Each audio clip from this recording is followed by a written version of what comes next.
And happy Monday, guys. It is your girl, Miss Drew, your hostess with the mostest. And of course, it is Motivational Monday. Now, today we have a very special guest. He is a Ghanaian gospel artist. Now, if you don't know, he is, my celebrity. He has mounted so many stages in Ghana and international. And he's the first actual Ghanaian to win a VGMA for the winner in 2017 for his genre. If you don't already know, did you guess it is the one and only Joe Mettle? Miss Drew. Hey Joe, how are you? Drew. I'm good, you? I'm blessed, thank you. Bless Thank God. you so much. So today, it's Motivational Monday, okay?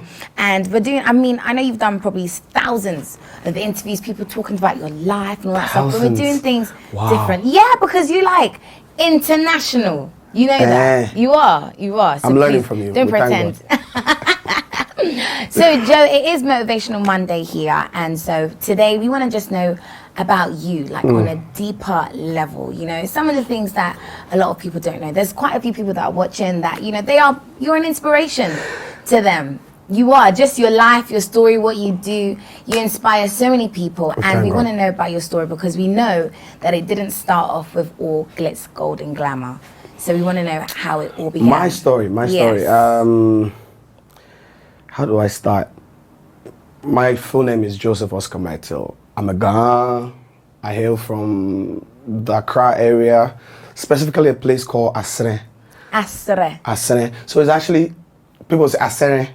So it's actually in the Jamestown area. Okay, I know Jamestown. And the eldest of 6. I'm actually the only child between my mother and my father. Oh, wow. But I have other siblings on both sides. But you're the oldest. I'm the oldest. First child syndrome, yes. I understand. And so I have 2 other brothers and 3 sisters. Okay. Normally, somebody asked me once, you have sisters? We've never seen any of them. True. But I always say that it's like their life is theirs. I can drag them into mine if they don't want to be in it, especially. And so, what else? I did.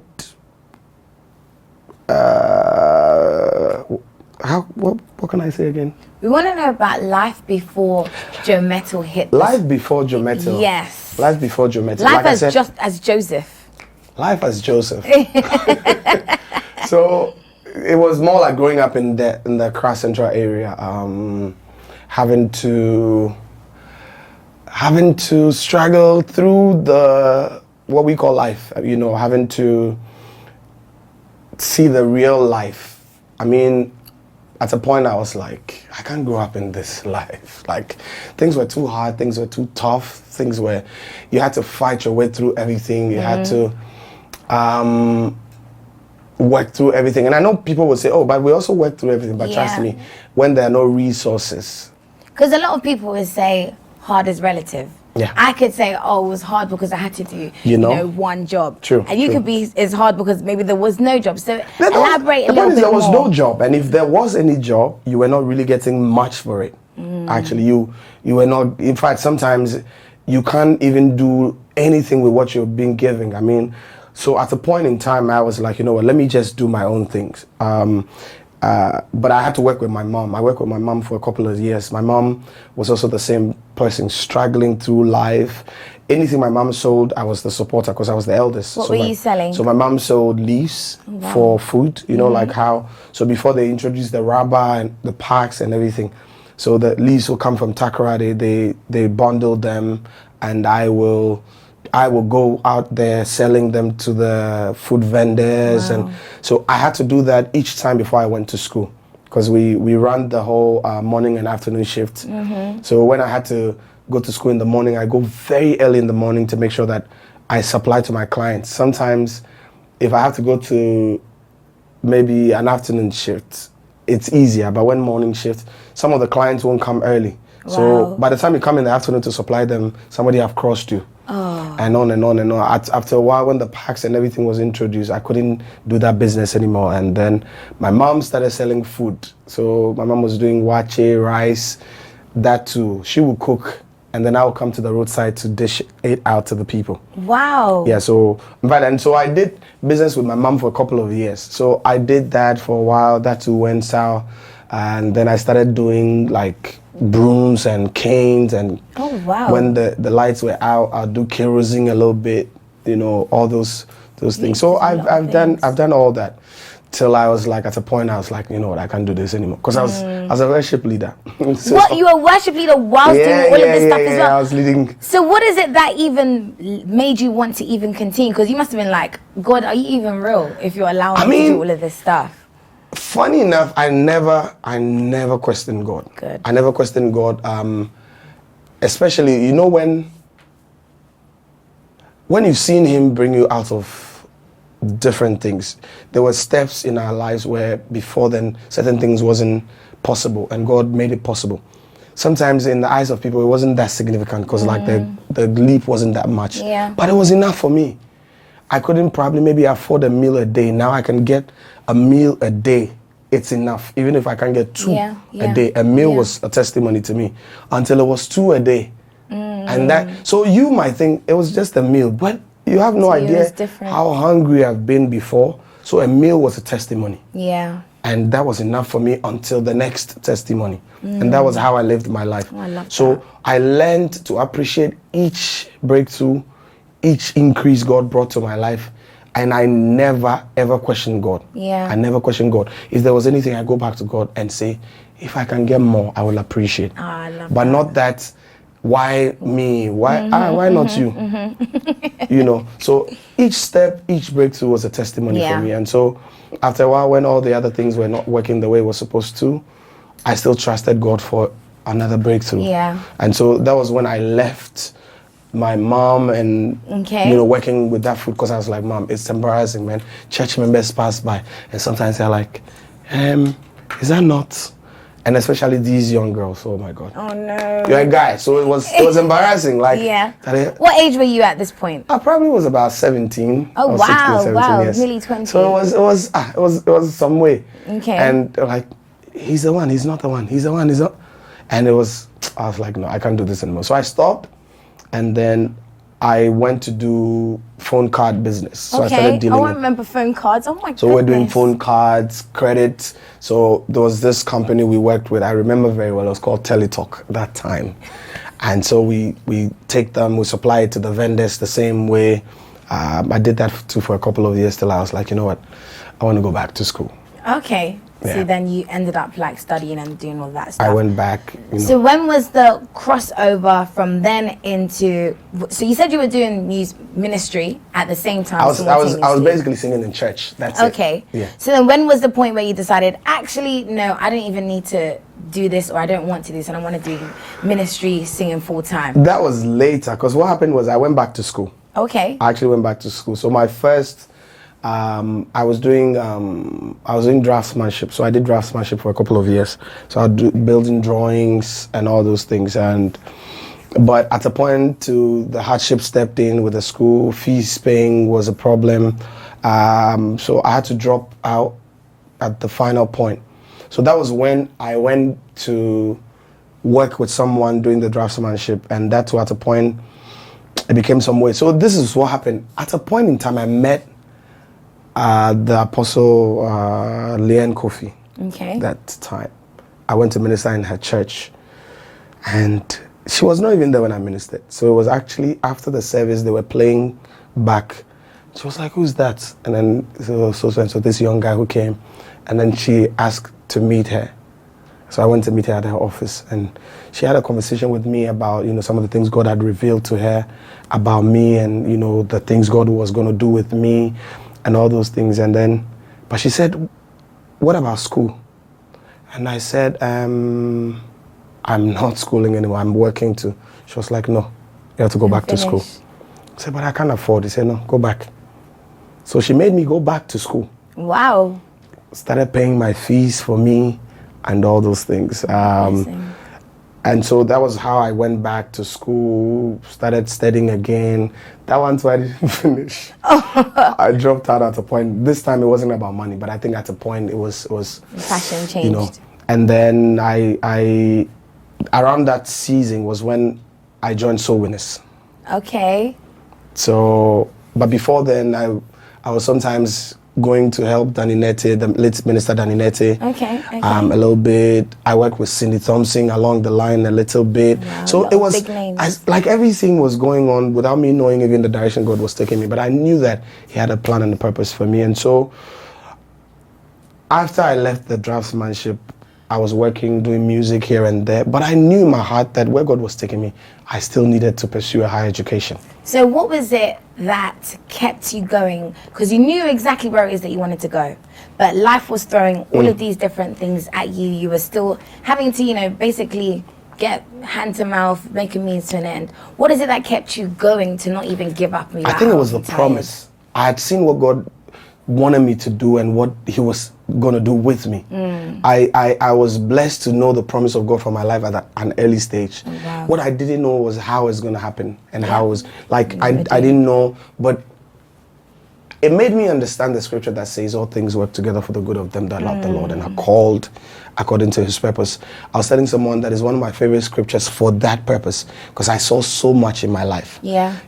Each version and season of my life added up to prep me to become the man that God has made me today.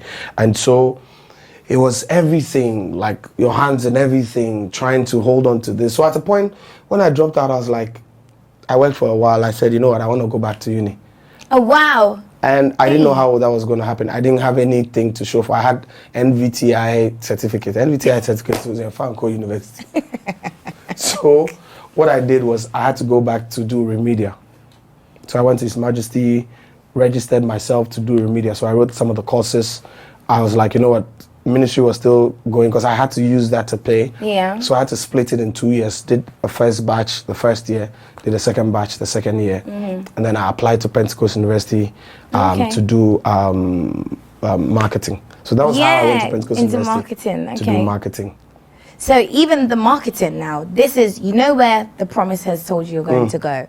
But now you found yourself in marketing, which doesn't even go in any way. So, or how did you envision So it? the decision to do marketing was actually me saying I wanted a professional program to do, but at the same time I wanted something that would be relevant to my call. Yeah, okay. And so I chose marketing based on that because I realized architecture needed me to be grounded and seated, like each time drawing, and I had to move. Yeah. In fact, even the uni took grace to finish, because anyone who is watching who knew my uni days, it was hard for me. Wow. There was a time I went to my HOD and I said I want to defer.